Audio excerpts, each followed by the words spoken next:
Good morning, ladies and gentlemen. Welcome to this meeting of the Los Angeles City Board of Public Works for Wednesday, April 7th, 2021. Good morning, Dr. Campos. Good morning, Fernando Campos, Executive Officer, establishing quorum and roll call for today. We have President Good, Vice President Garcia, President Pro Tem Davis, and Commissioner Caloza. President Good, you do have quorum at this time. Currently, we have one caller on the line under general public comment. We have no commentary under the neighborhood council comment section. We also received 6 commentaries that were received through our Google comment form. 2 of them are public comments and the rest are for item number 9. All those have been distributed to all commissioners this morning. President Good, at this time, we have one caller on the line for general public comment. Let's hear public comment and then we'll go on to item 1. Great, thank you. And for the record, also, we are joined by our General Counsel, Mr. Ted Jordan, who's joining us remotely from home. Great. Dr. Williams, caller ending in 682. Caller ending in 682. The Board of Public Works is now considering public comments. Please go ahead. You'll be given 2 minutes to speak under general public comment. Yes, under general public comment, I also want to speak under item 9. But the basic element, we have a lot of gas in LA City. We have, Dr. Tom Williams, Citizens Coalition for a Safe Community, and CCSC has done Procura surveys at 2 to 4 a.m. in the mornings on many streets within the city of Los Angeles and within Culver City regarding the Inglewood oil field. Also, we have found noticeable gas issues on city streets, especially in the Fairfax area, and others have found them in the Porter Ranch area. We have not done Montebello, although I have worked for the CPUC and others regarding the Montebello gas storage facility, the Alicio Canyon gas facility, and the Playa del Rey gas facility.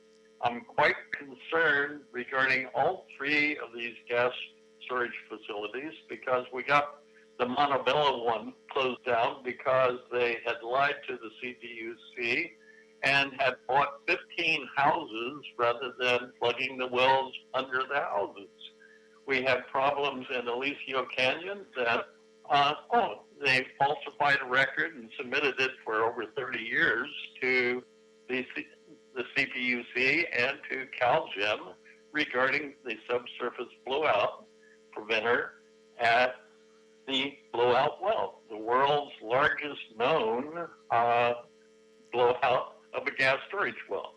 We've also had problems with Playa del Rey, i.e. they had, a flaring. Well, it wasn't a flaring. They had an ignited flare from one of their pipelines, and for at least an hour, they had 2 flares going, one from the leak and one from the flare. Thank you.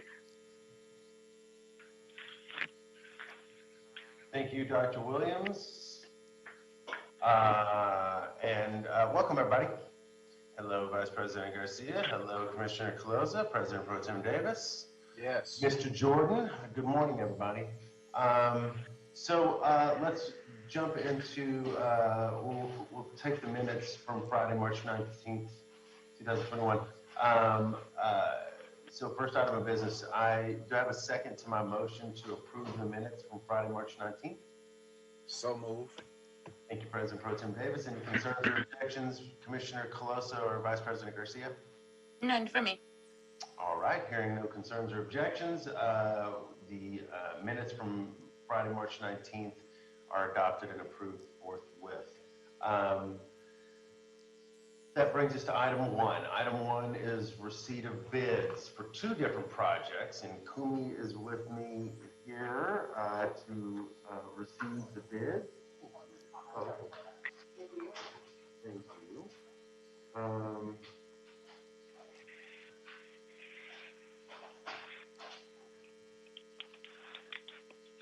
Okay. Hi, Kumi. All right.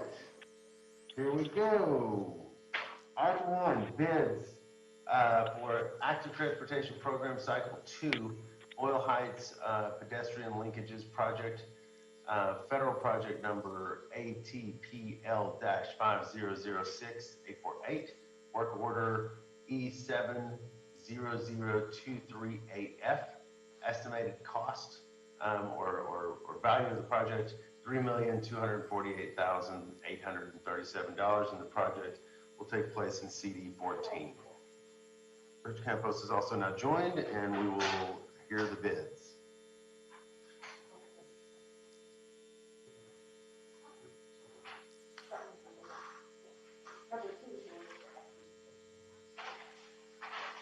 Thank you, Mr. President. Fernando Campos, Executive Officer. We will now be open for bids for the first project, because this is for the Active Transportation Program Cycle 2 in Council District 14. We did receive 4 bids in total for project number 1. The first bid received for project number 1 is from Access Pacific Incorporated for a total bid amount of $3,624,252 even. That's 3624252 from Access Pacific Incorporated. The second bid received for the first project is from Axiom Group for a total bid amount of $3,625,580.98. That's 3625580.98 from Axiom Group. The next bid received for the first project is from Health Incorporated, doing business as Excel Paving, for a total bid amount of $3,259,930.50. That's 3259930.50 from Excel Paving. For the record, line item number 16 has been lined out by the contractor. The fourth and final bid received for the first project is from CP&T Concrete Paving Incorporated for a total bid amount of $2,271,622 even. That's 2271622 from CP&T Concrete Paving Incorporated. For the record, line item number 4, 9, 10, 12, 15, and the total bid amount have used whiteout, and all those lines have not been initialed by the contractor. Again, the total bid amount is 2271622 with whiteout underneath, and that is from CP&T Concrete Paving Incorporated.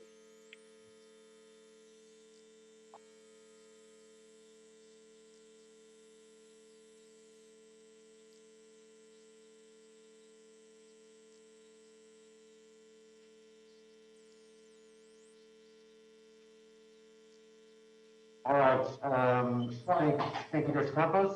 Second project is High Voltage Conversion Fed Program Unit 1, work order L2049449, estimated value $1,510,000. These are projects in CDs 1, 2, 4, 5, 6, 9, 12, 13, and 14. Thank you, Mr. President. The city engineer has also submitted a revised cost estimate for this project to be at $1,473,000 even. That's 1473000. We will reflect that on the journals as well. We will now begin to open up the bids for the second project. We have 4 bids in total.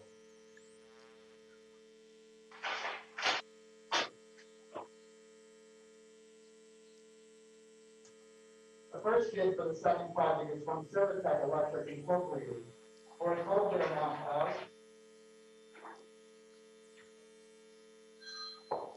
$1,398,389 even.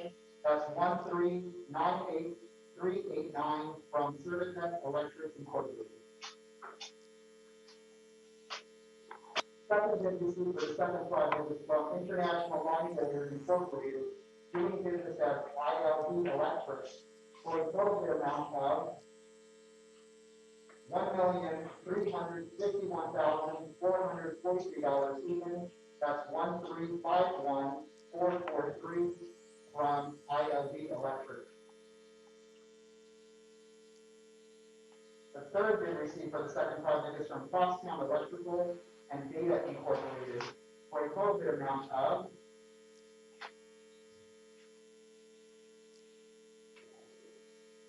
$1,838,989 even. That's 1,838,989 from Crosstown Electrical and Data Incorporated. The fourth and final bid received for the second project is from Electmore Belco Electric Incorporated for a total bid amount of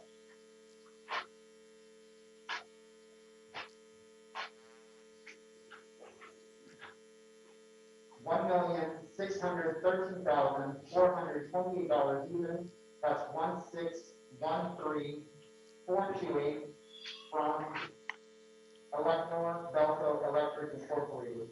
For the record, line item number 4 and also line item number 13 have been crossed out and initialed by the contractor. Mr. President, that concludes the bid opening for the second project, and all bids will be identified. Thank you, Dr. Campos.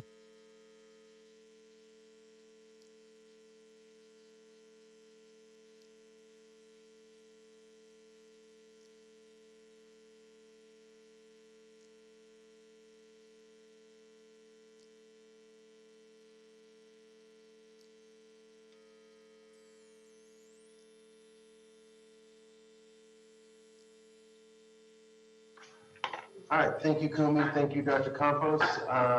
Do I have a motion to accept these bids? So moved. Thank you, Commissioner Closa. Do I have a second? Second. Thank you, President Pro Tem Davis. Any concerns, Vice President Garcia? None. All right. Okay, so with hearing no concerns, these bids are received and adopted or received forthwith. Thank you all very much. That brings us to, let's go on to item number 2. Item number 2 is a tree removal request at 1100 South Main Street, recommending the board 1, find under the California Public Resources Code, Section 21166 and the state's Environmental Quality Act, Guidelines Section 15162, on the basis of substantial evidence contained in the whole record, that since the city's prior certification of mitigated negative declaration, number ENV-2016-3825-MND, there have been no changes to the project, changes with respect to the circumstances under which the project is being undertaken, or new information of substantial importance concerning the project, which cause new significant environmental effects or a substantial increase in the severity of previously identified significant effects, and therefore no subsequent MND, supplemental MND, or other analysis is required for the project. 2, specify that the Bureau of Street Services Urban Forestry Division, located at 1149 South Broadway, is custodian of the documents or other material that constitute the record of proceedings upon which the board's decision is based.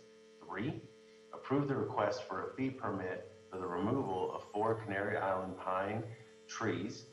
Tree replacements are required. And 4, deny the request to remove 2 Canary Island pine trees. If request to deny is approved, the applicant shall provide a tree protection plan to ensure the trees are minimally impacted by construction activities and required street improvements. This item was continued from Wednesday, March 31st.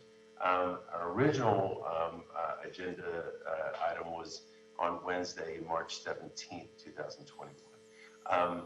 Hector Benuelos is with us today. Good morning, Hector. Morning, President Good, Commissioners, Hector Benuelos. Additionally, real quick, Hector, I know Nate Hayward is with us from Council District 14, and I believe representatives from the developer are here. Is that correct?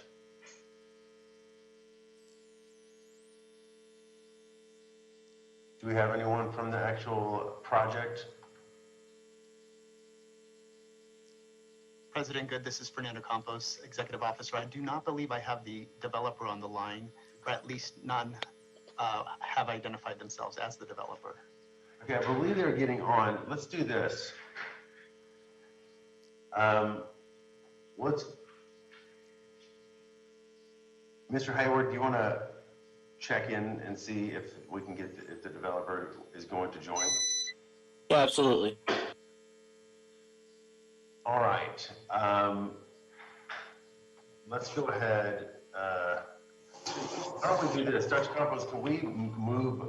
I know I just read the item into the record. Why don't we go to item number 3 while we try to get the developer on? Great, we can hold item number 2 on the desk and move on to item number 3. All right, so let's go to item 3. Item 3 is a contract renewal, EST Companies LLC, repair and maintenance of automated vehicle wash facilities, recommending the board exercise the 5-year renewal option in the contract between the City of Los Angeles and EST Companies LLC for the repair and maintenance of automated vehicle wash facilities. All terms and conditions shall remain in effect. The contract cost ceiling remains unchanged at $800,000. Who is with us on this item? I think, is that Bob Potter? Jonathan Zari, sir. Close. Good morning, Mr. Zari. Sorry about that. How are you? Pretty good. Good. And again, good morning, President Good, commissioners, bureau representatives, city attorney, and executive secretary. My name is again Jonathan Zari, representing LA Sanitation and Environment, or in short, LA SAN. LA SAN is responsible for collecting refuse, yard trimmings, recyclables, horse manure, dead animals, bulky items, and other special waste from approximately 750,000 households citywide. A fleet of more than 700 heavy-duty vehicles is operated to collect these materials. To keep these vehicles in a clean and hygienic condition, they are washed at automated vehicle wash facilities operated at the East Valley, West Valley, and South Los Angeles collection yards. The automated vehicle wash facilities are designed with a drive-through high-pressure wash system that cleans the soil and road grime from the exterior of the LA SAN vehicles. These facilities are also equipped with a water reclamation system that captures the wash water for reuse and separates the soil and grime and oil from the water for proper collection and disposal.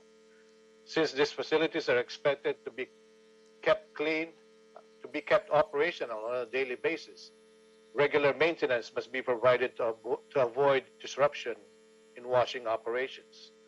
On November 30 of 2015, the board authorized LA SAN to execute a personal services contract with DST for the repair and maintenance of automated vehicle wash facilities.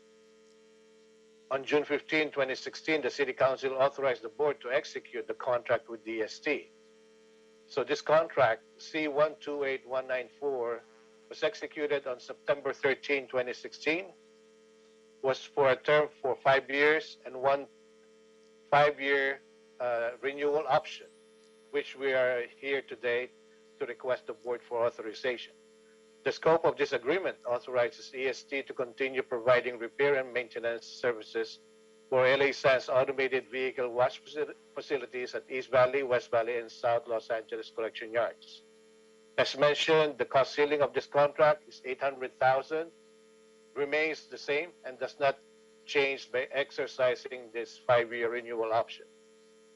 And again, just to reiterate, this 5-year renewal option will provide LA SAN with uninterrupted repair and maintenance services for its automated vehicle wash facilities. These wash facilities are expected to be in good working condition all the time to maintain the cleanliness of LA SAN vehicles and operate 261 days out of the year, collecting various solid resources. These vehicles must be kept clean, in a clean condition to prevent the propagation or attraction of flies, rodents, and other vectors, and to avoid regulatory citations or public complaints. Furthermore, EST has provided satisfactory services to LA SAN and complied with all the contract requirements. Therefore, we recommend that the board authorize LA Sand to exercise its option to renew the contract, which will extend its term for another 5 years. The new contract term will be effective from September 13, 2021 through September 12, 2026. And I'm ready to answer any questions.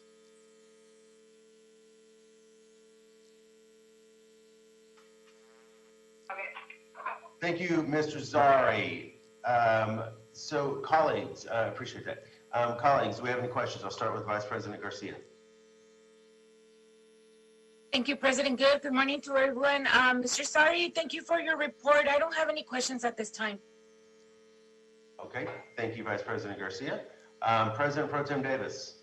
Yes, Mr. Asari, you mentioned that this project will be implemented in what time period? How long will it take us to get up and starting with this contract after we Well, approve it?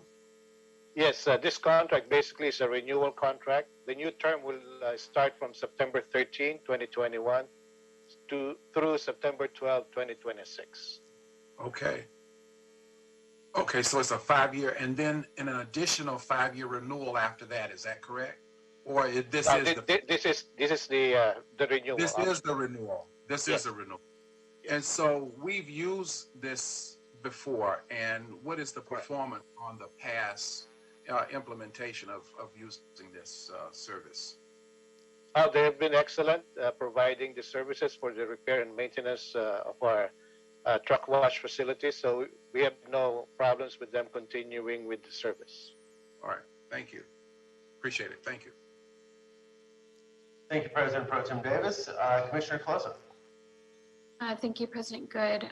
Thank you for your presentation, Mr. Azari. I thought you did a great job explaining the importance of this contract. I know it's really important to LA Sands operations and maintenance.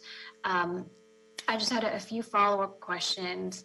In the kind of the funding piece of the report, I noticed that only less than half was expended during this first 5-year of the contract. Just curious if that was planned to only spend less than half, or did we not end up washing our vehicles as often as we wanted to? It's great. We have cost savings to use for this next 5 terms. So I was more out of curiosity. If you notice this, when we prepared this report, this was done early, so we haven't really completed this fiscal year. So we are about there, halfway through. So it's about right that we're spending approximately $80,000 a year. So as of the writing of this report, we have about $326,000, which is we prepared it about 2 months ago. So we are getting close to that, basically to that 400,000 halfway mark. So with the additional 400,000 for the remaining 5 years, I think we are about right. And if any in the future that, because again, repair of these facilities are dependent on usage. So if we need to, we will come back to board and ask for an increase, for an amendment to increase the cost ceiling. But right now, we don't see that needed. I see. Okay, so the 80K is really the annual cost that you had budgeted Correct. for this program. Got it. Yes. Okay. And then just one last follow-up question from me is just curious, how do we pay for this? Do we pay like per wash? Is it like a monthly cost? I'm more just curious in terms of how we're able to maintain the 80K a year, which is great. I just wasn't sure if there was anything, for instance, in the past year that would have required LA Sand to clean the vehicles more often, because I know there's been, some strict COVID protocols, and wasn't sure if that impacted your operation here at all. Again, just to clarify, this is for the for the repair and maintenance of the automated truck wash facilities. So this is just to maintain them. Washing. Yeah. No, not the actual washing. So not Got it. power wash. Yeah. Got it. Okay, thank you for clarifying that. I don't have any other questions. Thank you. Thanks, Commissioner Closa. Yeah, I don't have any questions. Thank you for the report, and my colleagues' questions got to most of mine. So do I have a motion to approve the item? So move. Thank you, President Pro Tem Davis. Do I have a second? Second. Thank you, Vice President Garcia. Any questions or concerns, Commissioner Closa? All right. Hearing none, the item is adopted and approved forthwith. Thank you very much, Mr. Zari. Thank you. All right. Let's go to item number 4. Item number 4 is these CD2, CD1, CD2, CD11, CD14. This is project labor agreement collection systems, adding projects to the project labor agreement collection systems, the Radford Carbon Facility Upgrade CIP 7190. Collection Systems Richmond Carbon Facility Upgrade CIP 7191. Collection Systems Humboldt Carbon Facility Upgrade CIP 7194. Collection Systems Viona Carbon Facility Upgrade CIP 7195. And Collection Systems Dakota Carbon Facility Upgrade CIP 7196. Recommending the board add the Department of Public Works Project Labor Agreement to this project. And this is a series of projects under one umbrella. So Ian Monte from Bureau of Contract Administration is with us today. Good morning, Ian. Good morning, President Good. Good morning, commissioners and other board representatives. My name is Ian Monte, representing the Bureau of Contract Administration, Office of Contract Compliance, and coming before you today, as President Good said, to recommend that the Board of Public Works add the project labor agreement to these 5 projects. So just a little bit of discussion. The board report says the city is in the process of advertising 5 separate projects, which have been combined under a single project. However, this project has been advertised as of March 24th, 2021. And as President Good stated, there are 5 projects within this consolidated effort. I'm not going to say all of the names again, but it's the Radford, Richmond, Humboldt, Bologna, and Dakota carbon scrubber facility upgrades. The city engineer has an estimated total construction cost of $11,439,000. Very quickly, the 5 projects are located within the following. The Radford location is located at 4200 Radford Avenue in Los Angeles. That's within Council District Number 2. The Richmond facility is located at 850 North Mission Road, which is in Council District Number 14. The Humboldt location is located at 303 North San Fernando Road, which is within Council District Number 1. The Bologna facility is located at 5550 Inglewood Boulevard within Council District Number 11. And the Dakota location is located at 1164 South Dakota Street within Council District 14. The proposed projects will replace existing carbon scrubbers with new scrubbers.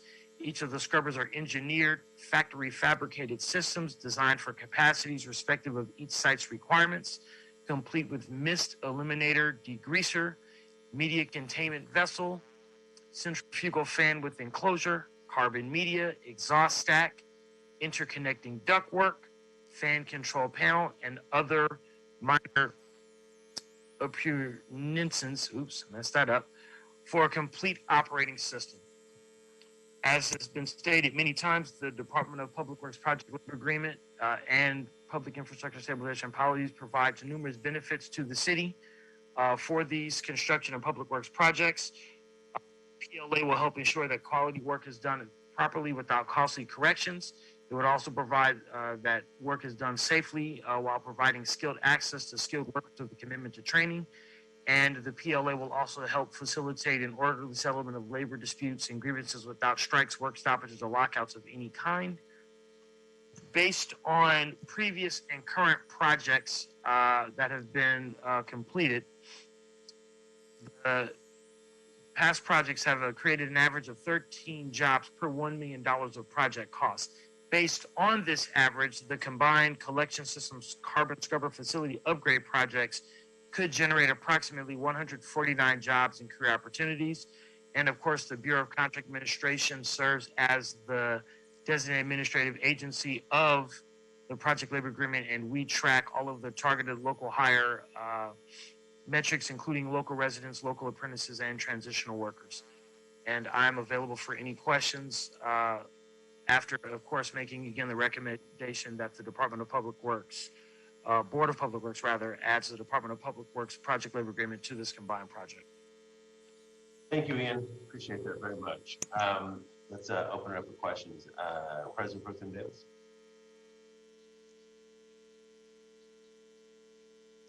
You're muted, Mike. Oh, I'm sorry about that. No questions for me on this item. All right. Commissioner Coloso. I don't have any questions. I thought Mr. Monte did a great job highlighting it, and always excited to see these come across our desk. Thank you. Thank you, Commissioner Coloso. Vice President Garcia.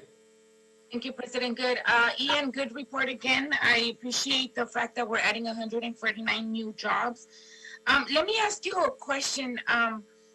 You said TLH hiring. Do we use the pool here from the city to fulfill these positions? Not all the positions.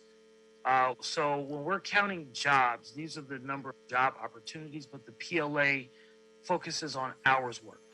And that's because with we'll use the 30% local hire for an example. When you're talking about 30% or at least 30% of the project hours, that is giving these individuals that work locally an opportunity to amass the hours that they need to essentially navigate through an apprenticeship program or continue to gain the necessary experience that they need to showcase themselves elsewhere. When you start doing head counts, when you start looking at the percentages, if we're going to have 30% of the workers coming to the project, I can easily hire 3 people to come to a project and they're there one day, and then I'll hire another 7 and they'll be there 1,000 days. And when we look at the math, I hired 30%. So again, the 39 or the 149 these are job and career opportunities. These are opportunities for folks to come in and gain those necessary hours that they would need to complete whatever program that they may be in, or again, continue to get that experience. I see. Okay, that explains a lot. Thank you, Ian, for that. I don't have any other questions. All right. Thank you, Vice President Garcia. I don't either. I appreciate the report. Like Commissioner Close, I'm always excited when these come across our desk. And I am good to go. I'll motion to move this item forward. Do I have a second? Second.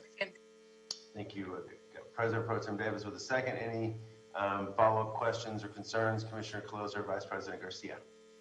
None. All right. Hearing no objections, the item is adopted forthwith, and these are attached to the project labor agreement. Thank you so much, Ian. Thank you. All right. Let's go to item number 5. Item number 5 is a contract acceptance, Donald C. Tillman Water Reclamation Plant Grit Chamber Flush System. Recommending the board accept this contract. Is Mr. Bagby here for this item? Good morning. Good morning, Roosevelt. How are you, sir? I am outstanding. Nice to see you. Good to see you. Please proceed. All right, this is a contract acceptance. This project at Donald C. Tillman Reclamation Plant is in Council District 6. It's entitled the Grit Chamber Flush System. On October 19th, 2016, this contract was executed by the board with Kiewit Infrastructure West Company under contract number C28409. November 14, 2018, the contractor completed the work. The scope of this project included an automated flushing system that provided for new hoppers, screens, and pumps. The project was awarded for $1,089,000 with a contingency of $108,900. So the total authorized budget was $1,197,900. There are 8 change orders issued on this project that increased the contract amount by $106,638.04. So the final contract amount was $1,195,638.04. Project was completed at 9.7% above the awarded amount, but 0.1% below the authorized budget. November 14th, the contractor completed all final corrections. On December 3rd, 2018, $31,164.15 in retained funds was released. December 5th, 2018, a final release of $27,300 in disputed funds was processed. Our contractor has complied with the Equal Employment Opportunity and labor compliance requirements of this contract. The funds for this project was provided by the Sewer Capital Fund. There were no funds disputed or withheld. There are no funds due to the contractor. There are no unresolved property owner complaints in connection with this project, and the contractor performance evaluation reports have been submitted. Therefore, the Bureau of Contract Administration is recommending acceptance of this contract. Thank you, Roosevelt. Any questions? Commissioner Coloso? No questions for me. I thought Mr. Bagby did a nice job with this report. Thank you. Thank you. President Pro Tem Davis? Yes, no questions for me either on this particular item. All right. And Vice President Garcia? Same, no questions from me. Thank you, Mr. Bagby, for your report. Fabulous. All right. Hearing no concerns, do I have a motion to move this item forward? Moved. Thank you, Commissioner Coloso. Seconded by President Pro Tem Davis. Any follow-up questions, Vice President Garcia? None from me. All right. Hearing none, the item is adopted forthwith. Thank you very much, Mr. Bagby. That brings us, we'll go ahead and go to item 6, which is also another contract acceptance, Solar Drive 2405 Bulkhead. I'm recommending the board accept this contract. Mr. Bagby, are you also covering this one? Yes. All right. So this project, Solar Drive, is a bulkhead project in Council District Number 8. On December 5th, 2019, an emergency contract was awarded on a competitive basis to Mike Perlich and Sons under contract number C133000, using the emergency geotechnical on-call list of contractors that was previously authorized by this board. On December 11th, 2019, a contract was executed and the NTP was issued. On June 19th, 2020, the contractor completed the work. The project scope included demolition of existing structures, the construction of a concrete reinforced retaining wall, removal and replacement of failing street pavement, and the installation of a new metal guardrail beam. The project was awarded for the amount of $312,580, with a not to exceed amount of $390,000. There was one change order issued on this project, which increased the contract amount by $60,017.39. So we had a final contract amount of $37,597.39. The project was completed at 19.2% above the awarded amount, 4.4% below the not to exceed amount. And in June 19th, 2020, the contractor completed final corrections. On June 20th, 2020, $11,851.10 of retained funds were released. This project was funded through the Road Maintenance Rehabilitation Fund. Our contractor complied with the Equal Employment Opportunity and labor compliance requirements of this contract. There are no few funds disputed or withheld. There are no funds due to the contractor. There are no unresolved property owner complaints in connection with this project, and the contractor performance evaluation reports have been submitted. So the Bureau of Contract Administration is recommending acceptance of this contract. Thank you, Mr. Bagby. Questions or comments? President Pro Tem Davis. No inquiry on this one. Thank you. All right. Vice President Garcia. No questions from me either. Thank you. All right. And Commissioner Coloso. No questions for me. Thank you, President Good.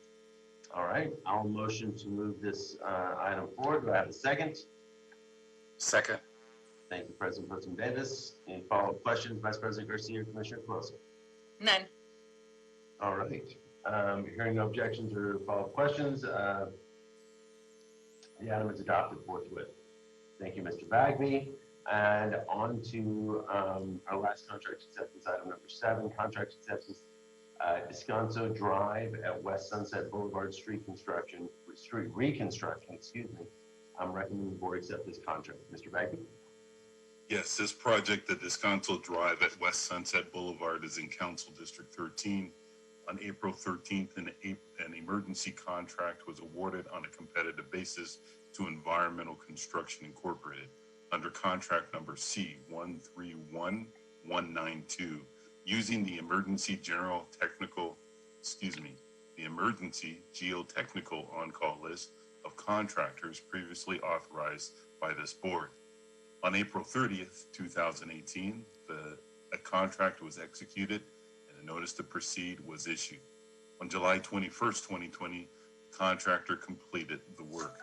This project scope included the removal and replacement of failing street, also widening the street and providing additional retaining walls and landscaping. This project was awarded for $2,943,773 with a not to exceed limit of $3,093,773. There were 28 change orders issued on this project, increasing the amount of the contract by $587,193.73. The final contract amount was $3,530,966.73. In February and May of 2019, this board incrementally provided approval for increasing the contingency funding on this project, which increased our revised authorized budget to $3,718,773. This project was completed at 19.9% above the awarded amount and 5% below its revised budget. Now, the reason why we had this amount of change orders is because during the construction of installing this bulkhead and reconstructing the street, the fire department requested that the road be widened so that their ladder trucks can access the neighborhood. So this increased the amount of engineering, design, and construction for the retaining walls and also for the grading and the construction of the street. So on July 21, 2020, the contractor completed final corrections. On July 28, 2020, $172,873.27 of retained funds were released. The funding for this project was provided through the general fund and Measure M. The contractor has complied with equal employment opportunity, labor compliance requirements of this contract. There are no funds disputed or withheld. There is no funds due to the contractor. There are no unresolved property owner complaints in connection with this project, and the contractor performance evaluation reports have been submitted. So the Bureau of Contracts Administration is recommending acceptance of this contract. Thank you, Mr. Bagby. Any questions or comments, Commissioner Closa? No questions for me. Thank you, President Good. Thank you. Vice President Garcia? No questions from me either. Thank you. Thank you. And President Pro Tem Davis? None either. Thank you. Do I have a motion to approve? So move. Thank you, Vice President Garcia. Do I have a second? Second. Thank you, President Pro Tem Davis. Any follow-up questions or concerns, Commissioner Closa? All right, hearing no concerns, the contract acceptance item number 7 is adopted and approved forthwith. Thank you, Mr. Bagby, for your marathon work there, and you have a great day, okay? All right, colleagues, let's go back to item number 2. Dr. Campos, would it be helpful to for me to reread that into the record? If you could, yes, that would be great. No problem. And then before I start, I see we have a hand raised for a caller ending in 682. Is that actually the developer? That's Dr. Williams, and he has his hand raised for item number 9. The developer's on the line, caller 883. If you'd like, I can identify who that person is before you read it into the record. And Chairman Good, you could read the item in general. You don't have to read the entire recommendation in its entirety into the record. Because you've already read it once. Okay. So item 2, I'll folks. save you a couple minutes. Yeah. and throat challenge. Item number 2, folks, is tree removal at 1100 South Main Street. And you can see the recommendations. Yes, Dr. Campos, let's, if you can identify our caller from the development, and then I think Mr. Hayward is still on here, I believe. Yeah, thank you, Mr. President. Haas Consulting, caller ending in 883. Haas Consulting, or if you can please press *6 at this time to unmute your microphone. Please identify yourself. Hi, this is George. This is George Elam with Holland Partner Group. Good morning. Thank you, sir, for joining us. Yes, thank you. Sorry, I called in city phone initially, not through the Zoom number. Oh, that's okay. I apologize. I mean, please, apologies not necessary. We're all navigating this stuff. It seems crazy. So thank you for your patience and persistence. All right. Hector, good morning, sir. Good morning, President Good. Why don't you start us off with the presentation, and then we'll give Mr. Hayward from the council office and Mr. Guillon from Haas Consulting each opportunity to speak on the item, and we'll go from there. Sound good? Sounds good. All right. So, good morning, President Good, commissioners. My name is Hector Banuelos. I'm with Streets LA, Urban Forestry Division. Today we have before us a request to remove 6 Canary Island pine trees in front of 1100 South Main Street at the corner of Main and 11th Street in downtown Los Angeles. The applicant here is proposing to construct a 379 unit apartment mixed-use development, 8-story mixed-use development, which according to the letter of determination, there will be 42 units set aside for affordable housing or very low income units. So in front of the facility, in front of the site here, there are 6 mature pine trees, Canary Island pine trees here. And the Urban Forestry Division is recommending that the board deny the request for 2 of the trees. These are 2 of the most, I think, mature and healthier pine trees at the location here. And that we find that the developer can work around the 2 mature trees. But we are recommending that the board approve removal 4 of the 6 Canary Island pine trees to allow for construction and staging and other logistics needed to construct the development project. One of the pine trees is on the south end, and the other tree is just a couple trees over moving to the north. And we feel that the developer can work around the trees. We are also asking that if approved, if the board approves the request to deny for the 2 trees, that the developer provide a tree protection plan to ensure that the trees will be protected throughout the duration of the project. If the request to remove the 4 trees is approved, the Urban Forestry is requesting that the board or the developer plant at minimum of 8 36-inch box size Canary Island pine trees as directed by the Urban Forestry Division. The Council District 14 were notified, as well as the Community Forestry Advisory Committee and the Department of Neighborhood Empowerment. The council office will have some comments, I guess, on this item here in a little while. But if the developer is allowed to remove the trees, they will be required to water the trees for a minimum of 3-year period. So that concludes the presentation. I'm here to answer any questions the board may have. Thank you, Mr. Banuelos. Appreciate that. Mr. Hayward from Council District 14, would you like to say a few words? Yes, thank you so much, President Good. And thank you to the applicant, and most importantly, thank you to Hector and Urban Forestry for their extremely hard work on this and many, many other projects. Lots of typing practice on board reports. So we had good conversations with the applicant about ways to mitigate the loss of the 4 Canary Island pines that are being recommended by Urban Forestry for removal, not the 2, but the 4. From working with them, our office would like to see that all off-site trees, regardless of whether they're the replacement trees or just trees that they're doing as part of planting conditions off-site, be upgraded to 48-inch box trees as much as possible. In order to mitigate the loss of the large canopy of the Canary Island pines. So, I'll let the developer speak as well, right? But we had good conversations with them about it. We feel that this is a good compromise to address the size of the trees.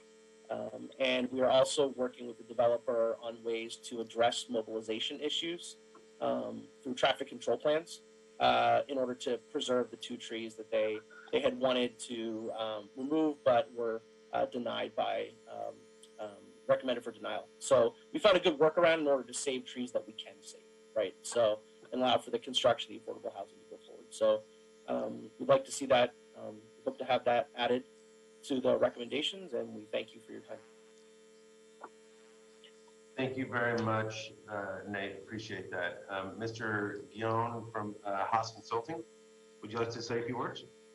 Yes, we think it's a great idea by Nate to upsize the trees to 48 bond box for the replacement and the other street trees that are required for the project. It'd be just great for the neighborhood to have more mature trees and helps satisfy the solution of losing these four trees in the interim.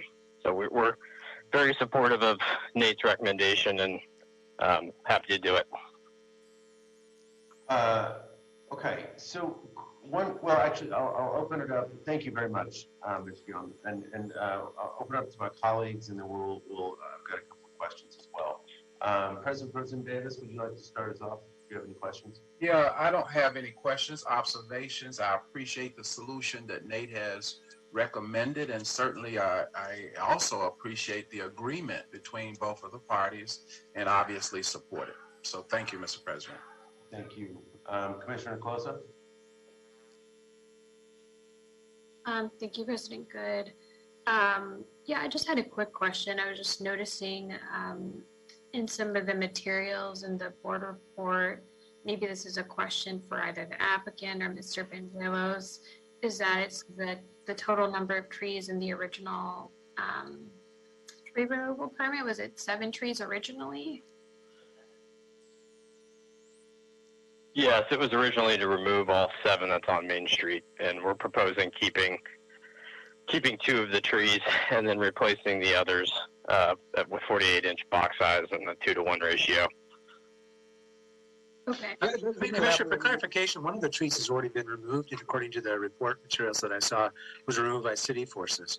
And so I believe that one tree that was removed is tree number 3, and I do not believe that the tree replacement requirements being proposed here relate to that tree number 3 that was removed by city forces. But Mr. Benuelos, you're right. That. Yeah, this is Hector. Yeah, that tree number 3 was dead, and it was removed by city forces about a couple years ago. Okay. Thank you for clarifying. I saw that in the permit application, and I know we went over this briefly in the first hearing, and I couldn't quite remember, and I was just trying to figure out where that missing tree went. So thanks for clarifying. I don't think I have any further questions at this time. It sounds like there's a good compromise on the table here that the city team and the applicant are happy with. Thank you, President Good. Thank you, Commissioner Closa. Vice President Garcia? Thank you, President Good. Hector, according to the recommendation to today's board, at number 4, we are denying the request to remove 2 Canary Island pine trees. That is still standing as is, right? I hope so. Okay, good. Because I support the recommendation as is on the board report. And I appreciate the fact that we considered the staging site. I know there was some kind of discrepancy read through the board report about the construction staging site.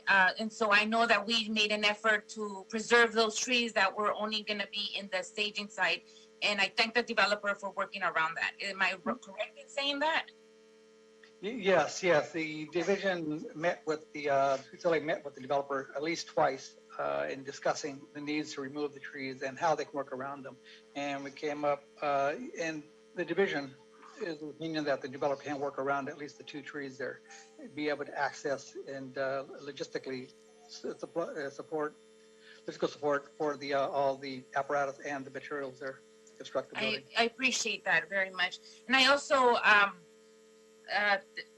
appreciate the fact that the developer is open to moving these trees to 48-inch boxes. I think that's really important as well. And if we can make it happen, I'm glad we can. Okay. So with that, I guess it wasn't really a question, just double confirming that what I'm reading was right. All right, thank you. Thank you, Vice President Garcia. So, and thank you, colleagues. I think as a threshold matter, I would just say that I really have more comments and then maybe a couple of questions. As a threshold matter, I want to just thank and applaud the applicant and the council office for working together collaboratively around this. There are plenty of situations in this city in myriad different endeavors where that does not happen. And so it's always encouraging and welcoming to see it happening. And I appreciate certainly on behalf of this board that spirit of collaboration, the spirit of possibility. A couple of related questions I do want, and clarifying points I want to make. From a jurisdictional standpoint, we are given a level of discretion in terms of granting or not granting removals. Our decision-making authority is around the actual removals and replacements, but we can condition that discretion on certain things. I do think that it's important that both parties are here making a verbal agreement and commitment that would inform that sort of collaboration and any sort of amendments we would make, which I will actually offer up. I do want to ask Mr. Benuelos a question, which is, while we certainly applaud and support maximum canopy, there is the possibility that 48 may be too much in some situations. Is that correct, Mr. Benuelos? Yes, that is correct. The 48 box size trees, contrary to what a lot of people think, when you place them like in a 4 foot by 4 foot well, the 48s are actually a little bit larger than 48s. And so they're going to be shaving off a little bit of the root ball, and you'll be sticking them, placing them into a pit that has about 90 to 95% compacted soil.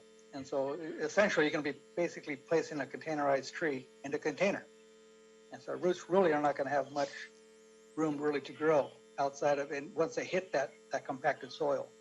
So there's going to be some areas where, yes, perhaps the trees may not be able to fit and may have to be reduced to maybe a 36-inch box size tree.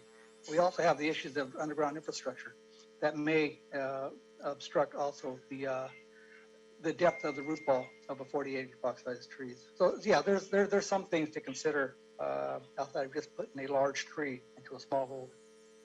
Okay. And that makes absolute sense. And some of that we just won't know until the project is underway. Colleagues, what I would like to do here is offer up an amendment to the recommendations that exist. I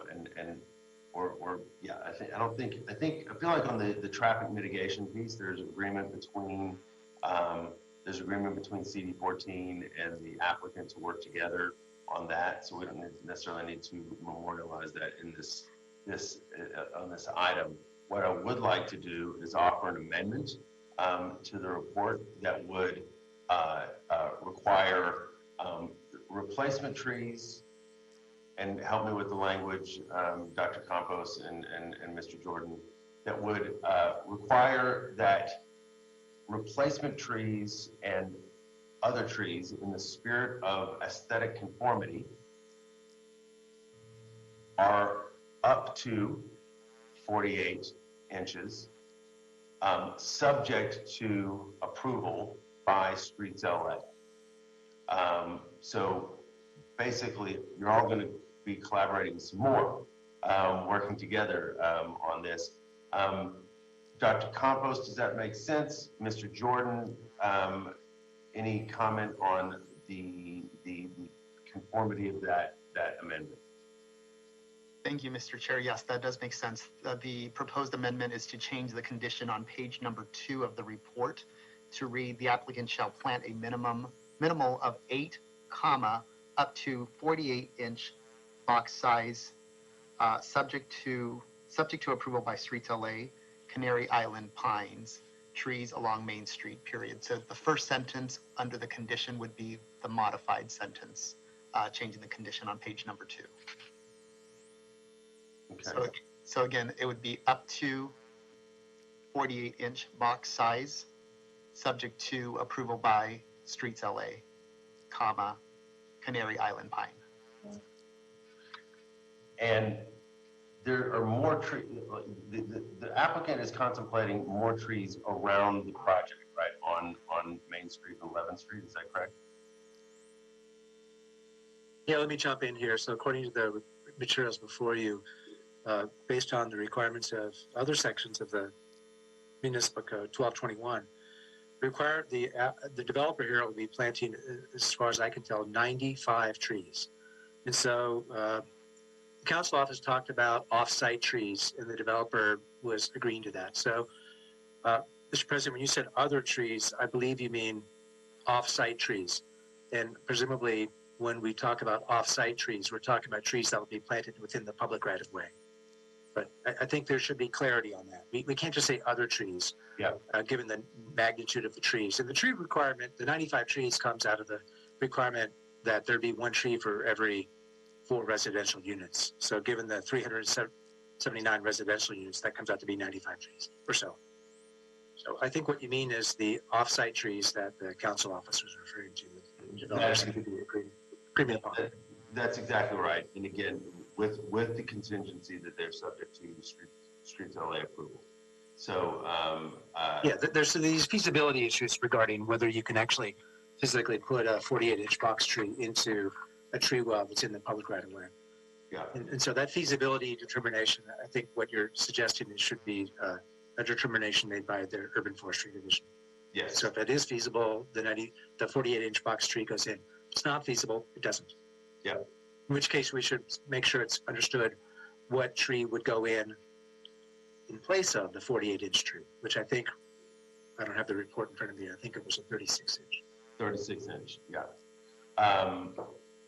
So you want to, did you get all that, Dr. Campos? I agree with Ted very much. Specificity on the offsite versus other is important. Great point. Great point. Now, is the intent of the proposed amendment also to include those trees that are going to be planted along Main Street as well? Offsite and also onsite? Yes. If, again, subject to Streets LA approval. Okay. I mean, that's my proposed amendment. Colleagues have to consider that. So do you want to reread it for us, Dr. Campos? Yeah, absolutely. Condition number 2, condition under page 2 would be replace, the first sentence would be replaced. The applicant shall plant a minimal of 8 48-inch box size, subject to approval by Streets LA, Canary Island pine trees along Main Street. Any off-site trees shall be planted at up to 48-inch box size trees subject to Streets LA.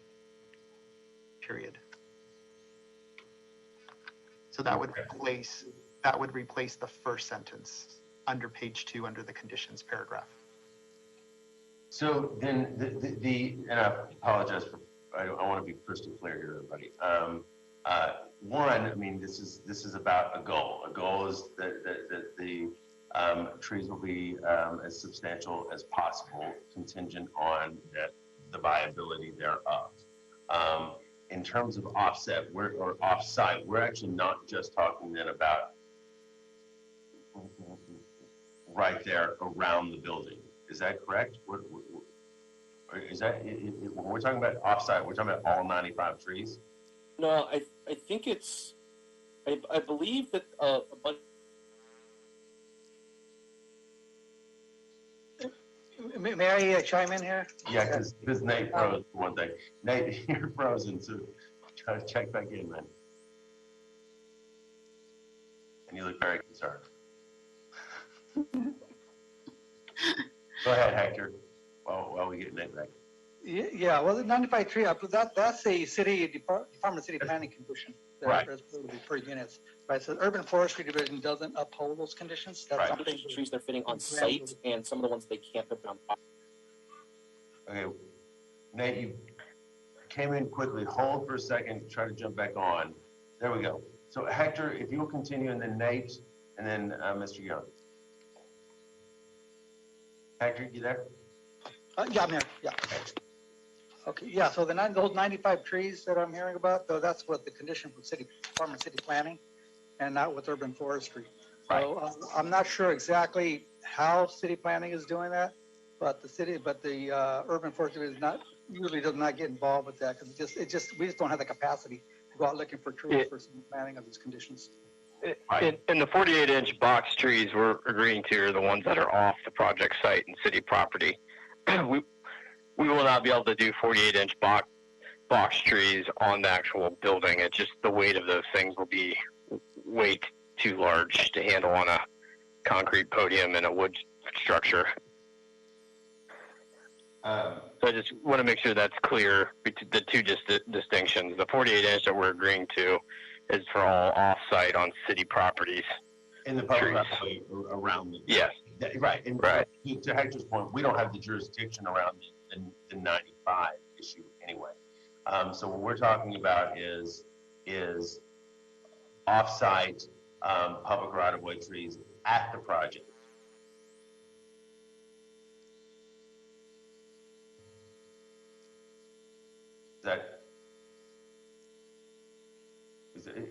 Is that correct, everyone? Yeah, we're talking about the off-site and city property. Okay, so let's reread the proposed amendment, Dr. Campos, just to make sure. I want to make sure that at the very least I've got the applicant and 14 on the record as satisfied with this, and then make sure that Mr. Benuelos is comfortable.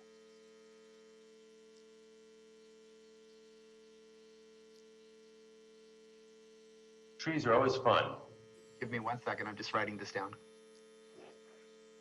You know, the term offsite is creating some unnecessary confusion. It may just be more clear that you just have the requirement relate to all tree planting in the public right of way shall be, let's 48-inch where feasible. Because frankly, offsite is creating confusion for me. Because we're not just talking about offsite, like way offsite. We're talking about offsite off the building, right? So in the public right of way, those public right of way buildings, or those public right of way trees. I think so. Right. And I'm not even sure if it's more than the 8. So what I don't know is how many trees beyond the 8 that are going to be required to replace the 4 that have been removed.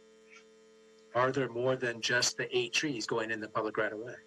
I don't really know. Mr. Yon, you have a tree planting plan that I think is more than the 8, correct?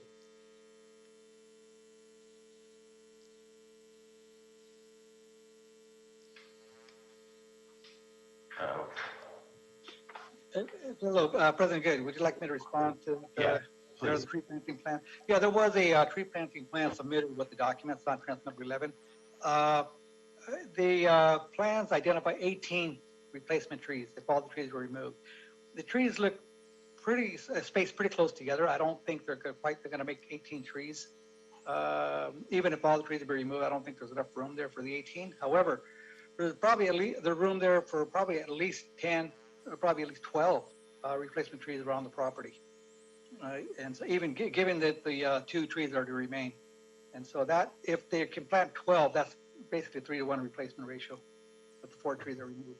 So then, Mr. Guillon and Nate, you're comfortable with us saying the trees in the public right of way, project trees within the public right of way?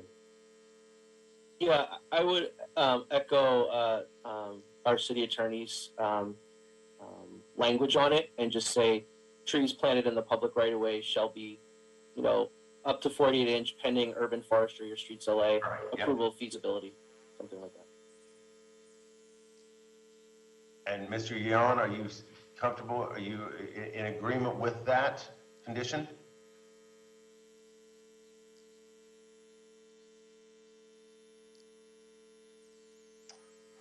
We seem to have lost him.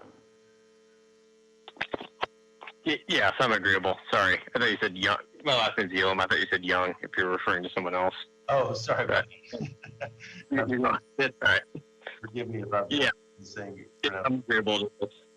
Okay, so for then my colleagues, I again would motion, or I would motion to move the item forward with an amendment. And Dr. Campos, do you want to read that amendment? Hopefully I got this right.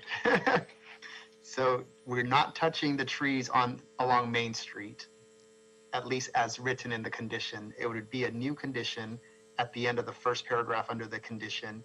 All tree replacements planted in the public right-of-way shall be up to 48-inch box size, subject to approval by Streets LA. Would it, just a clarification question, would it say all tree replacements or all trees? All tree replacements. Or all trees. Yeah. All trees, because the replacement infers that, yeah. All trees. In the public right of way. So let me read that. All trees planted in the public right-of-way shall be up to 48-inch box size, subject to approval by Streets LA. Okay. So I would motion to move the item forward as amended with that language. Mr. Jordan, are you comfortable with that? Yes. Okay. So colleagues, do I have a second? I'll second that one. Thank you, President Pro Tem Davis. Any concerns or epiphanies, Vice President Garcia or Commissioner Closa? None at all. As long as we keep our 2 trees in the staging area, I'm fine with it. That's done. Commissioner Closa? I'm good. Thanks everyone for your wordsmithing on this to make sure we get it right. It's important. Yeah, agreed. And thank you, Dr. Campos. Thank you, Ted. Thank you, Nate. Thank you, Mr. Guillon. So hearing no objections. Commissioner Good. So I do not have any objections, and I want to interfere with what you're about to do. Oftentimes our tree replacement permits are for a very, very small project. Someone's going to, fix a sidewalk or something like that. This is a very big project. So there's going to be a significant gap in time between when the trees are removed versus when the replacement trees are planted.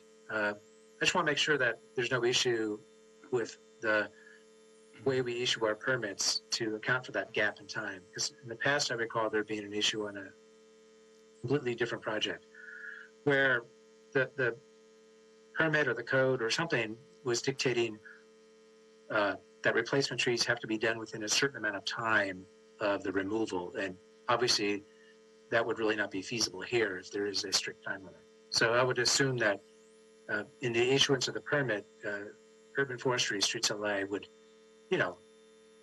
include sort of whatever, reasonable issues there are so that we're not looking at a permit that theoretically requires a replacement tree to go back in the ground within so many months of the removal when in fact the project is still under construction. Yeah. I mean, the trees get planted presumably at the very end. Right. So I don't want that. I just assume that's not an issue here. And I don't think there's any changes you need to make in your recommendations. It's really more for the edification of urban forestry. That's a good flag. Hector, does that make sense? Absolutely. Yeah, trees never get planted at the beginning of a project. It's always, like Ted said, always at the end, towards the end. Yeah. So, which can be a very long time after the original trees have been removed, depending on the magnitude and scope of the project. Yeah. It can be several years. Yeah, but Nate will make sure. All right, thank you, Ted, and thank you, Hector. So, hearing no objections, the item is adopted as amended forthwith. So, thank you again, Mr. Guillaume. Good luck with the project. Thank you, Mr. Hayward. Good luck with the project. And thank you, Hector, very much. And thanks, Dr. Campos, for working the language, and Ted as well. And thank you, colleagues. Thank you all so much. Really appreciate everyone's hard work. Thank you all. All right. Thank you, everyone. Thank you, sir. Thanks for joining us. All right, colleagues, that brings us to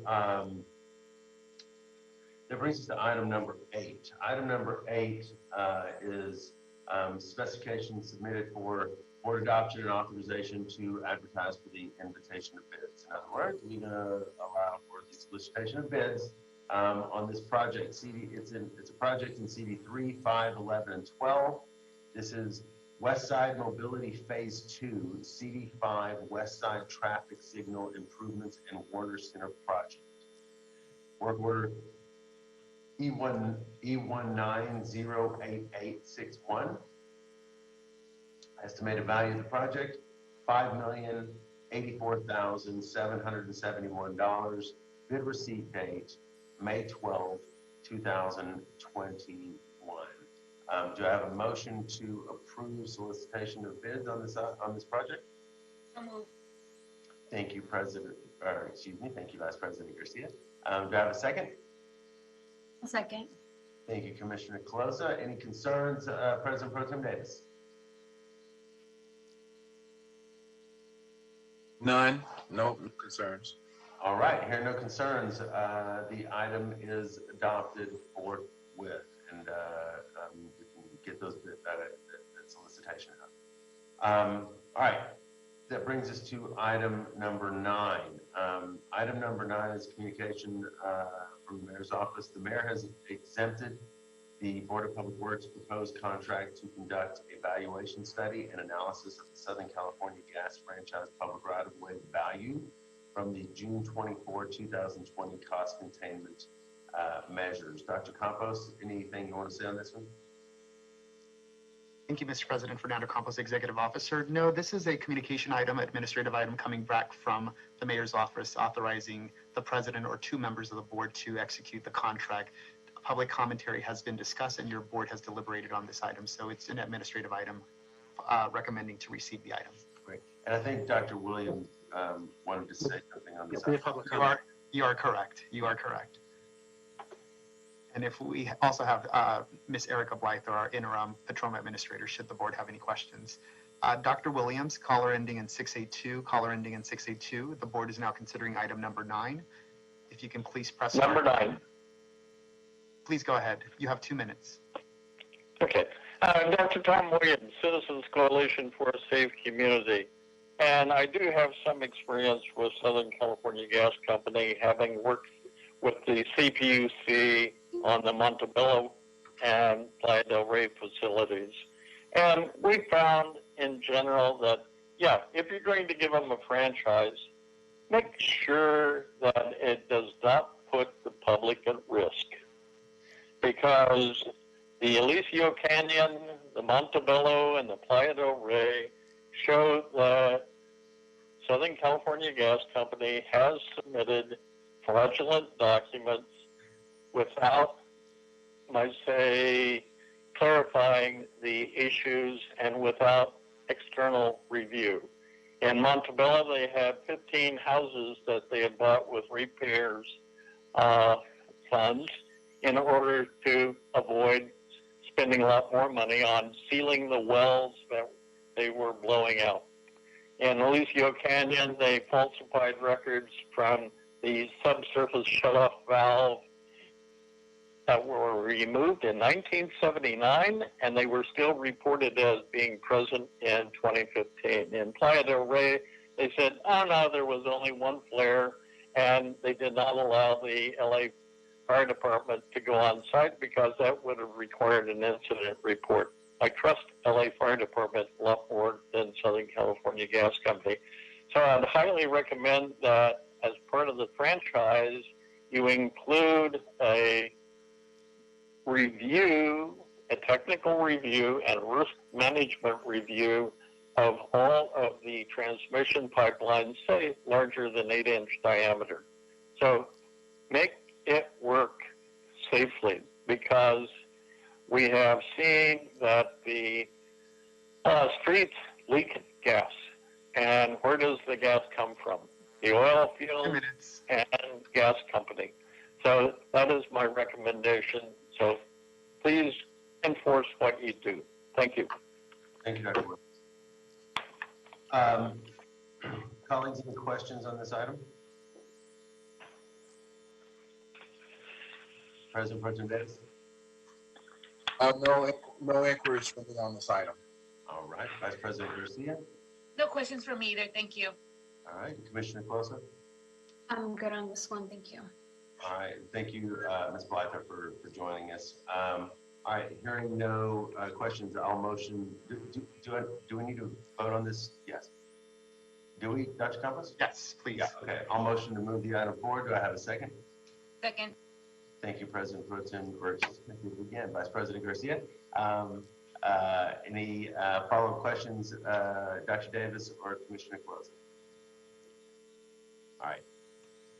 All right, hearing none, this communication from the mayor is adopted and approved forthwith. Thank you all very much on that item, and I look forward to signing.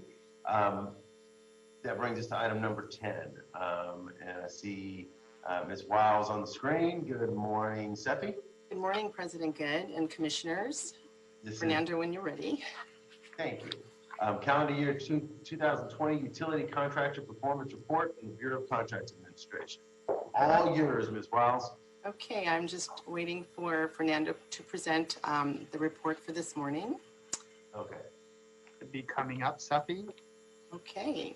Do you see that? Yes, if you could present it in the slideshow view. Yeah, absolutely. Awesome. Thank you. Should be happening. Okay. So good morning again, Seppi Wiles with the Bureau of Contract Administration, and I'm pleased to present this oral report today on utility contractor performance. Next slide. So the City of Los Angeles Bureau of Contract Administration is tasked with inspecting utility work in the public right-of-way to ensure compliance with utility or U-permit requirements. Next slide. The Bureau of Engineering issues in excess of 10,000 U-permits annually for utility installation and repair work performed in the public right-of-way. So U-permits are issued to public utilities and telecommunication companies regulated by the Public Utilities Commission of the State of California to install public utilities in our public right-of-way per the municipal code. The utility work can consist of anything from small cuts on water leaks, gas line leaks, to large-scale water main trunk line replacement projects. Next slide. So unlike our construction contracts that utilize the contractor performance evaluation to evaluate a prime contractor's performance at acceptance time, there was no such mechanism to evaluate our utility contractors performing permit work. So with that said, BCA developed the Contractor Performance Report Card, or CPRC, as a mechanism to track the utility permittees and their contractors' work quality and performance within the public right-of-way on inspected U-permits issued by BOE. Next slide. So just to give a little bit of a background, in 2017, the CAO commissioned the nonprofit organization, the Fuse Corporation, to conduct a study recommending ways to improve utility trench work quality and street repairs resulting from utility cuts in the city of Los Angeles. So essentially, the fuse assisted municipalities nationwide to address challenges that affected local cities, and thus they created a report. It identified about 3 areas of concern. Next slide, please, Fernando. And so to address that, the following year in 2018, BCA presented its findings in a report back to the Public Works and Gang Reduction Committee, and as a result, the report card was created. Next slide. So the report card basically rates the utility permittees in 5 different categories. Number 1 being work quality, responsiveness to public concerns, scheduling inspections, that's a big one, compliance with permit requirements and safety standards, in order to achieve an overall grade of either satisfactory or unsatisfactory. Next slide.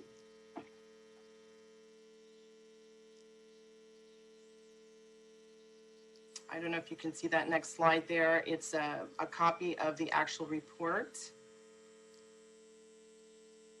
Fernando, next slide, please. Oh, I'm sorry. Yes, there we go. So this is what our inspectors see at the end of every inspected and finalized U permit. And that's the 5 categories there that I just mentioned. Next slide. And this is, again, the general rules for implementing the performance report card. And essentially, if the utilities do not call in for inspection, that's an automatic unsatisfactory. This design actually, with respect to the report card, was mirrored after our contractor performance eval as used on our construction contracts. Next slide. So I wanted to mention too, the report card became one of BCA's fiscal year 2019-2020 goals to the mayor and took effect January 1, 2020. BCA was tasked to provide its findings from the CPRC data captured on a fiscal year basis to the Board of Public Works, but for this presentation, it's on a calendar year basis. And as a result, in 2020, there were 7,920 U permits inspected and accepted by BCA, and of that total, 7,872, representing a 99.4%, were satisfactory, and only 48, or less than 1%, actually 0.6 to be exact, were unsatisfactory. The following slide is just a dashboard that reports and ranks the utility stakeholders in order of the volume of BOEU permits that were issued. And this data captures U permits inspected and accepted by BCA. Next slide. Next slide. And that's basically the dashboard that highlights the top 5 key stakeholders that do work in our city public right-of-way on utility permits. Next slide. So in a nutshell, the data captured for calendar year 2020, I broke it up into 2 half fiscal years because the mayor's report back started in January 1, 2020, and the data is from that date through December 31. We know that 2020 was an unprecedented year with COVID-19, but construction still was underway in the public right-of-way. Our totals there, like I said, 7,900 with 99.4% being satisfactory. Next slide, please. And our top key stakeholders in the city doing business with us: Southern California Gas Company, DWP Water, DWP Power, Pacific Bell, AT&T, Time Warner, and next slide, please. And that is basically, in a nutshell, this contractor performance report. BCA is pleased to state that the report card is performing as designed, and looking forward to the next time we report back. Thank you very much for your time.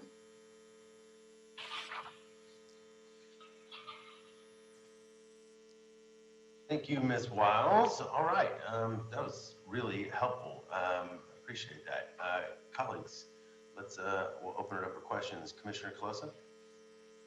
Thank you, President Good. Thanks, Ms. Wiles, for your presentation. I thought that was really informative, and I'm glad to see the performance and metric tracking from BCA to this granular level. I was hoping, one, if I could just request if we can get a copy of your presentation, it would be helpful. Some of the graphs were a little hard to see from the presentation, but would love to kind of dig deeper into what it looks like. One of the questions I had was around kind of process. I know there's about 48 or so that received unsatisfactory remarks, and I think overall the performance of the grading of the utility permits is really great, right? It's almost near perfect, but there's just a few of those stragglers that you have. And so just curious, and when somebody gets an unsatisfactory mark, what happens after that? I saw the breakdown for, you know, some of those in the red, if you will, had a bulk of the unsatisfactory marks. So what happens in that case? Does that escalate, or what does that process look like? Well, currently, because it's still so new in its advent, it's a work in progress. Our city family meets with the stakeholders on a monthly basis at the LA substructure meeting, and issues of concern are brought up at that time, and it's a continuous conversation and dialogue that we have with our stakeholders to show improve. In this case, it is near perfect, but that's where we are with this at this time. But they are made aware of what issues are, and we will be speaking with them, like I said, monthly with respect to this. So Nice. that's our process. Okay, but right now there's really no escalation ladder yet. No, not yet. Okay. And then the dashboard information, I know it's made available to us, and for, is it publicly available, or is this is more some internal dashboards? So right now, BOE has implemented a new U-permit application. To my knowledge, it's an internal avenue that we use. However, I will report back to you on that information if it's available to the public. Okay. Yeah, just curious, since I know if we were in person, people would have the benefit of seeing some of your presentation. And right now, everyone is joining us telephonically, so just curious what that would look like. But I don't have any further questions on my end. I thought that was really helpful, and I look forward to seeing the next report. Thank you. Thank you, Commissioner Colosa. Vice President Garcia. I don't have any specific questions. I know I was briefed on this, so I kind of got the bigger gist of it. But thank you so much, Steffi, for your presentation. Well, I guess I do.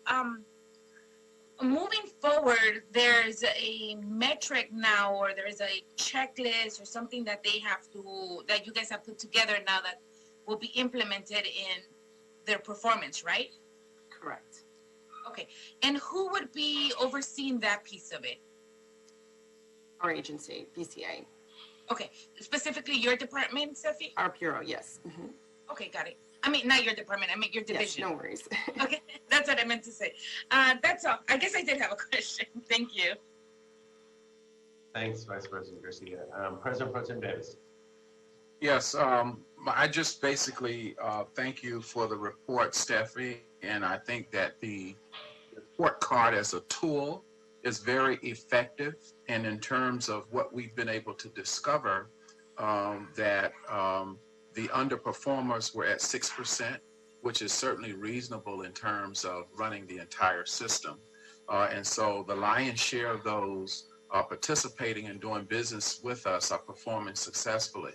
My question would be, did we, in terms of looking at and analyzing the data from the usage of the report card, did we discover any dominant themes that were challenges for the performance of those utilities who are doing business with us? I'm glad you brought that up, Commissioner Davis. So our biggest concern is, again, we want to know who's working in our public right-of-way at all times. And so a big concern and factor has been utilities and contractors not scheduling inspections. We can, at any given time, pull up on a street and, it's been other instances where contractors are working without scheduled inspections. So that's the pretty much biggest concern that the report card has revealed. It's working without scheduling inspection. So, Okay. but again, this is a work in progress, and that's why we have the dialogue and the monthly meetings to ensure that every contractor, every utility working in our public right of way, we are aware that they are out there working and performing and providing a quality work to the city. Sure. When we look at our dashboard, I guess there are about, are there probably about 7 or 8 variables that we measure in terms of our evaluation of performance? There was 5. There's 5 on that particular performance report card. Okay, so there are 5. Yes. Are there any prompts on the dashboard that would precipitate the participant to know about the need for scheduling inspection of the dashboard? Well, yes, the in-field meetings with our inspectors, possibly being issued a non-compliance, not having another subsequent scheduled inspection. All of those things are discussed and repeated in dialogue with inspection field staff, as well as the foreman working for the contractors in the field, so that they correct those deficiencies with respect to scheduling and safety, traffic concerns, whatever those 5 different categories are that we're rating them on. Currently, do we have any training program for utility folk who are going to provide service for us in terms of what our expectation is in doing business with the city? And that is a mechanism that we've been discussing again in the LA substructure meetings that meet monthly with our key stakeholders. And as far as a formal training, I know that there have been those conducted in the past with engineering on just our standard plans, policies and procedures, just working in the public right of way. But most of our utilities, they've been doing business with us a long time. It's sometimes they're subcontractors that don't know what our policies and procedures are with respect to the work, and therefore they need training. And those can be conducted during pre-construction meetings when we know that a foreman is new to the team, and that's where our inspectors come in to provide that information. Are there any requirements for the very small minority of underperformers as it relates to training? Small minorities, well, these are utility companies. So far, we haven't experienced any issues. Again, the biggest key stakeholders that we're rating here are again, SoCal Gas, DWP Water and Power, and so there's no issues with the small business with respect to that. No, when I say small minority, not in terms of who they are as an organization, but in terms of what they are in terms of our data. Those who did not perform, according to your data, there was a 0.6% of people who didn't perform well.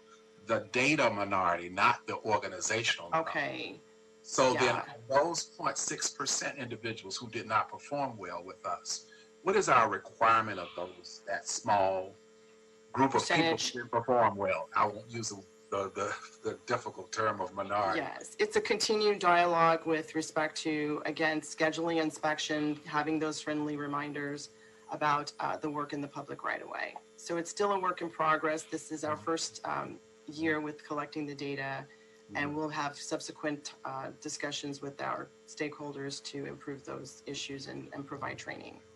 Yeah, I can interject.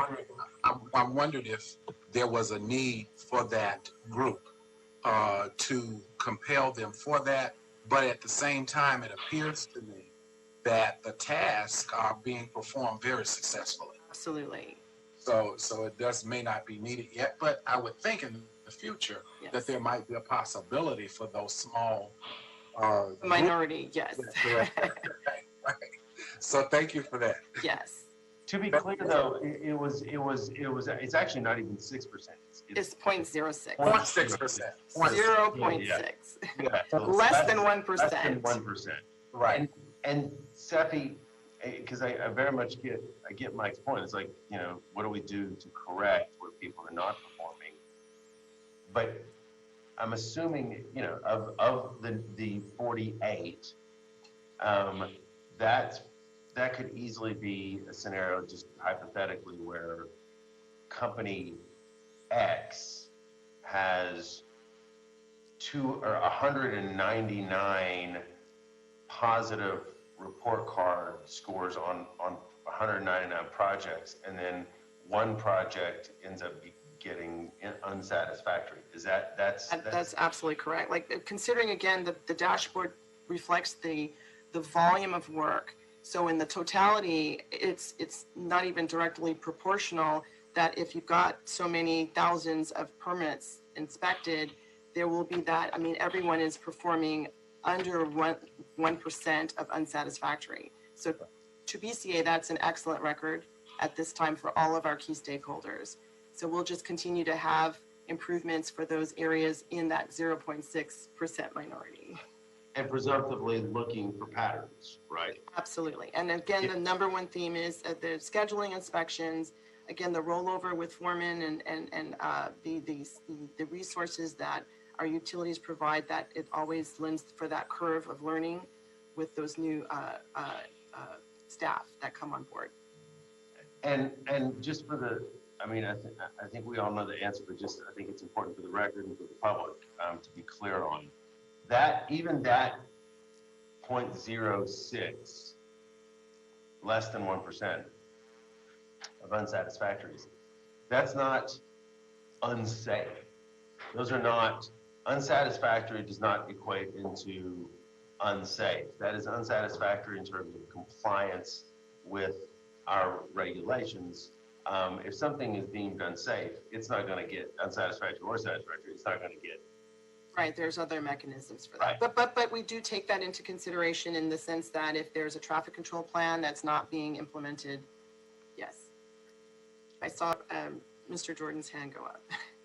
I think he needed to. Oh, okay, all right, yes. He was saying goodbye.